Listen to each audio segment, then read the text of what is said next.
para começar, assim, para nosso telespectador ter uma referência, quem escreve normalmente tem um hábito da leitura, né? Uma coisa acaba puxando a outra. Como é que você exercita esse hábito no dia a dia, Marcos? Bom, o início de tudo, eu não tinha exatamente aquele hábito de estar sempre lendo, mas o interesse de registrar os momentos do dia a dia, cotidiano, relacionamentos, conquistas, frustrações. Então eu vinha mantendo aquela escrita cotidiana ali de fatos que aconteciam no meu dia a dia. E futuramente um professor leu algumas coisas que eu havia escrito, achou interessante e disse que havia potencial e me incentivou a continuar escrevendo cada vez mais. Eu sei. E eu vi, você tem uma formação na área de segurança do trabalho, né? Que relação tem isso, cara? Um cara que trabalha na área de segurança do trabalho, que tem uma formação, se interessar por literatura. Foi justamente no curso superior, né, de recursos humanos que um professor, após um aperfeiçoamento do curso técnico de segurança do trabalho, foi fazer recursos humanos, e o professor Isaías Escárdua leu algumas coisas que eu havia escrito, e isso foi numa aula que ele estava citando algumas passagens de Camões e uma música da Legião Urbana, Monte Castelo. E eu fiquei fascinado com aquilo, porque eu conhecia a música, conhecia a banda, algumas músicas da Legião, mas não sabia dessa citação do 11º soneto de Camões na música Monte Castelo. E aquilo me despertou interesse em ler mais e mais e mais, me aprofundar na leitura desse escritor português, Camões. E ele me indicou outros escritores, Fernando Pessoa, Machado de Assis, Cecília Meirelles. Eu comecei a ler e por intermédio da leitura, passei também a escrever, com base naquilo que eu havia. E você tem uma rotina de leitura, assim, a cada dia? Você falou que tem um filho pequeno, né? Tem um filho pequeno, então é difícil ter uma rotina. Com criança tem que conciliar. Está lá digitando, vem um puxão no braço, vem um pulo nas costas, então fica muito complicado ter um hábito, uma rotina, uma organização para escrever. Eu dedico mais para ler, no primeiro momento. Para ler, isso. Depois a gente fala seus atos de escrita. Né? A minha leitura é mais com relação ao que eu venho me dedicando a escrever. Então, me levei mais para esse lado de pesquisa, de mistérios, de história. Então, eu leio muito com relação até esse livro, Os Mistérios do Casamento Carapicuíba, Fuga de Berlim. Para escrevê-lo, eu comecei a ler algumas histórias, algumas conspirações que se deram na época da Segunda Guerra Mundial, um livro sobre os generais alemães, um livro sobre a invasão soviética a Berlim. Então, eu costumo muito ler o que eu estou me propondo a escrever. Como matéria-prima daquilo que você vai escrever. Exatamente, para ter uma base histórica, uma base interessante para depois passar a escrever. Já colocou a literatura na vida do seu filho? Já. Né? Por enquanto ele é um devorador de livros literalmente, ele costuma rasgá-los, né? Mas desde a barriga a gente vem lendo algumas coisinhas, eu tenho algumas histórias infantis, a gente lê pro menino Lucas. Então ele já está sendo inserido nesse meio literário, ele faz parte, ele participa de alguns eventos culturais lá na nossa cidade, em outras cidades, está sempre sendo envolvido nesse meio literário cultural. E o dia a dia como escritor, Marcos? Como é que você se programa? Como é que está sendo isso? Bom, eu trabalho, né? Como disse, tenho filho também, então ultimamente eu estou me dedicando a uma trilogia sobre os bastidores da greve da PM em fevereiro de 2017. Então eu escrevo muito, tenho umas fontes de pesquisa, então o meu dia a dia está sendo dedicado a ouvir, a entrevistar, a saber um pouco mais do que aconteceu, tanto com relação à política, à corporação da PM, e para desenvolver o segundo livro, que é esse que a gente chamou de Fevereiro Sangrento, que passa aqueles bastidores da paralisação da PM de 2017. Então estou mais focado nesse livro atual. Eu sei. Ô Marcos, você não tem essa coisa da construção do personagem ainda, né, no seu trabalho. A construção do personagem é criar um personagem para uma história que normalmente é fictícia. Você ainda não exercitou isso? Ou você já exercitou? Meus 2 primeiros livros foram de poemas e como foram bem baseados na leitura de Fernando Pessoa, esses 2 livros trouxeram essa heteronimia que Fernando Pessoa diz em seus poemas, como ele escreve como se fosse um senhor, como se fosse uma criança.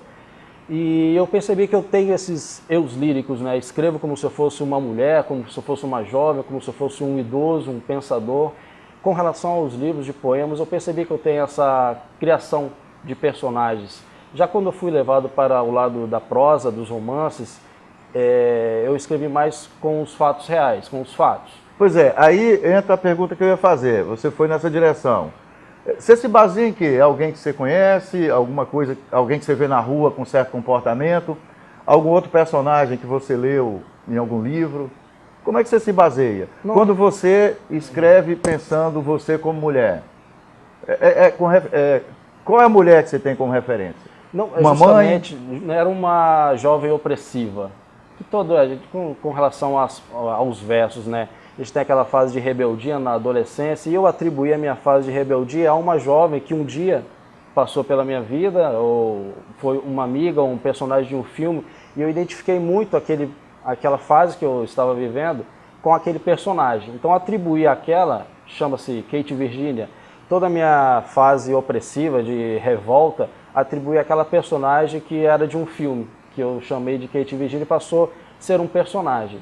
Já com relação aos livros, como são todos baseados em fatos, inevitavelmente eu acabo aproveitando os personagens reais para trazê-los como personagens fictícios nos livros. Eu sei. Diz que o cúmulo da rebeldia é você morar sozinho e ainda querer fugir de casa, né? Né, Marquinhos? Ficar indignado com a sua própria presença. Com a própria presença, exatamente. Ô Marcos, antes de falar dos seus livros, né? Vamos falar um pouco da sua atividade como presidente da academia, que foi fundada no ano passado, não é isso? Isso, em março, 29 de março de 2018, coincidentemente a data do meu aniversário, a gente conseguiu fundar a Academia Crescense de Letras. De lá para cá a gente vem desenvolvendo bastante atividades, fomos a única academia de letras a ter um stand próprio na Bienal de Cachoeiro. Em 2020 a gente pretende estar de novo na Bienal. A gente já organizou 2 concursos literários, a gente está fazendo atualmente uma oficina de trovas e versos livres no Orfanato Cristo Rei, lá em Cariacica. Eu sei. A gente já organizou a primeira feira literária em Cariacica, lá no Centro Cultural Frei Civitella. Então é uma academia que nasceu para ser ativa. A gente tem essa ideia de vamos montar uma academia, vamos ser todos membros e trabalhar só com o status. Não. O acordo que foi feito lá entre os membros fundadores, vamos ser ativos. A academia não pode se restringir apenas para os membros se reunir e tomar um cafezinho no final da tarde. Não dá, né? Não dá. Inclusive ontem nós tivemos uma reunião para já tratarmos da segunda feira literária cariaciquense, que vai acontecer esse ano. Nós desenvolvemos, Marcos, é uma coisa assim que eu tenho na minha cabeça há muitos anos, de aproximar o livro das pessoas, que a gente fala das pessoas comuns, porque o livro ainda é tido como uma coisa distante da realidade brasileira, né?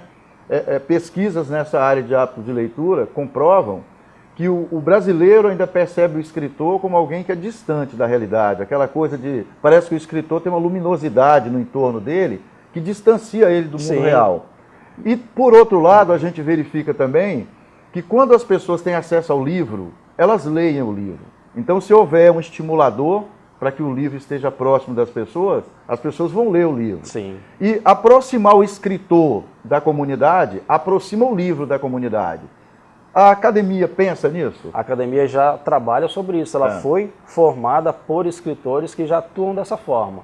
Já atuam com visita nas escolas, com palestras a alunos e, inclusive, tem um projeto chamado Semente Literária, que ele visa incentivar a leitura escrita com os alunos. Então a gente apresenta um edital aos diretores da escola, pedagogos, eles trabalham com a gente na divulgação desse edital com os alunos e a gente constrói livros como esse, concursos literários, desenvolvidos em escolas, e as obras que os alunos desenvolvem, a gente faz uma publicação e eles acabam se sentindo, como são mesmo, escritores. Então a gente acaba estreitando esse espaço de leitor, até a própria pessoa que não tem aquele hábito de leitura, a escrever, a ler, a conhecer mais os escritores. Então lá a gente tem esse trabalho, a nossa academia tem esse trabalho de colocar o escritor dentro da sala de aula. Foram mais de 100 visitas às escolas Maravilha, que coisa boa, lá esse ano passado. De parabéns.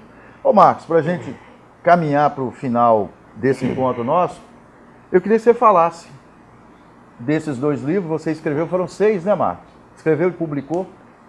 Eu queria que você falasse rapidamente de cada um desses 2 últimos, né? Isso, esse aqui é o penúltimo livro. Por gentileza. No fim da paralisação da PM 2017, eu tive interesse em registrar aqueles momentos, mas como fatos que não poderiam passar em branco, não podíamos ficar apenas com a visão da mídia sobre o que aconteceu naquele fevereiro de 2017. Só que como ninguém registrou, aí passou o tempo e no ano passado conheci um outro ativista também, um outro escritor, que serviu como estímulo para montar um livro. Qual é o nome dele, até para o telespectador saber? Bruno Brandão. O Bruno? Bruno Brandão, que trabalhou comigo nesse livro.